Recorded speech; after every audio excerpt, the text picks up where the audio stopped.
early 2012, we had a chemical attack on my city specifically, which not many cities actually experienced that.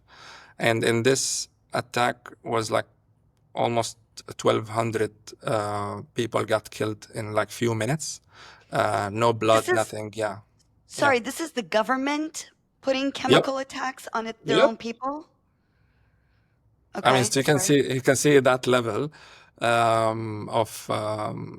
I mean, we never knew that we have something like this. So it's just it was sarin gas. I remember, and then all people panicking, going to basements, if any, and then finding out after a few days that people who managed to go to a basement who actually died first because of the gas staying on a lower level, so they should be able to go up, but nobody knows about it. They don't have shelters. They don't. I mean, nothing at all. They were imagine people not expecting to be bombed with gas. They can't see it. They can't smell it, and they were just fuming and dying slowly. And if you look it up, I think the New York Times published this, and there was a major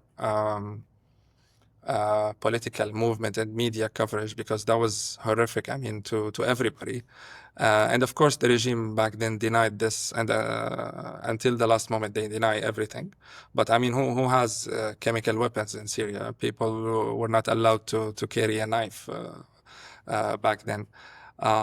So that was one of the most horrible, I mean, things to see that level. That this is more than death. This is. Uh, I mean, again, in the Western media, and something they always refer to the Nazi, regime being able to be that kind of criminal. So imagine this happened on babies, and the photos were horrific. Like kids and babies being grabbed after they die, like candies.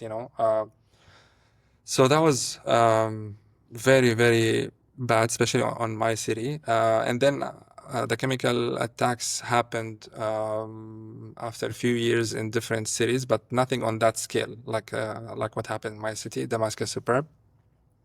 And then started again, always something new, like new bombs, new rockets, and again, everything is a city. I mean, yes, there was rebels or people with arms.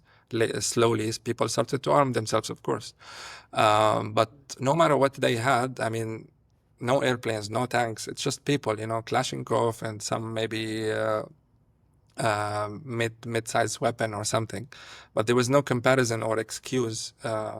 It's like imagine if someone in New York, like let's call them a terrorist in New York, and they went into a massive tower, and then the government will be like dropping barrels on this tower and just killing like thousands of people just because two people are there, or 10 or 20.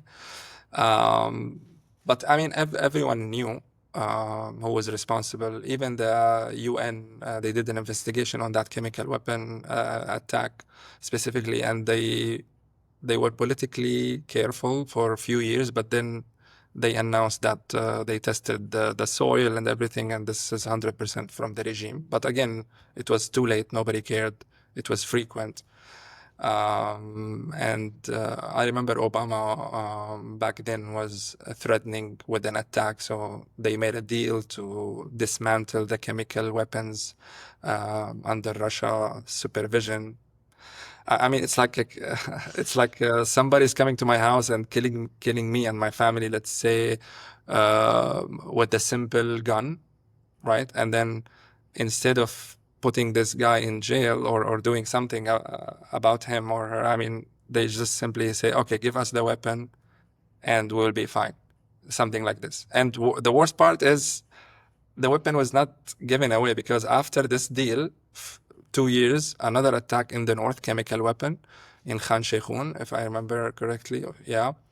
The same thing happened, which means they did not dismantle anything. It's all just lying. And then, yeah, hell broke loose from there because the regime saw that nobody cared around the world, more than media materials. So they started to be more comfortable with massive killing or finding new ways. And this is where the barrels were invented, unfortunately, which is a very horrible way. I mean, just basic barrels being dropped from helicopter without coordinates, without any, just dropping it on civilians. So 2 barrels will be able to wipe out like few buildings. We're talking 4 or 5 floors in seconds. Did you say barrels? Barrels, yeah. Yeah. So I'm not basically, yeah, the regular barrel, the barrel. So they will put leftovers of dynamites and plastic. Anything can actually not destroy, just hurt more. Explosive and nails and something crazy, just to make it as and it's until now it's on YouTube. You can see some soldiers just dropping it with their, randomly from helicopters like this. I mean, there is no system, there is no something. And these barrels, again, anybody can see it on YouTube. The explosion, I mean, the sound itself kills the people. So imagine the massive destruction happened. And this was used on all cities, not only, of course, my city.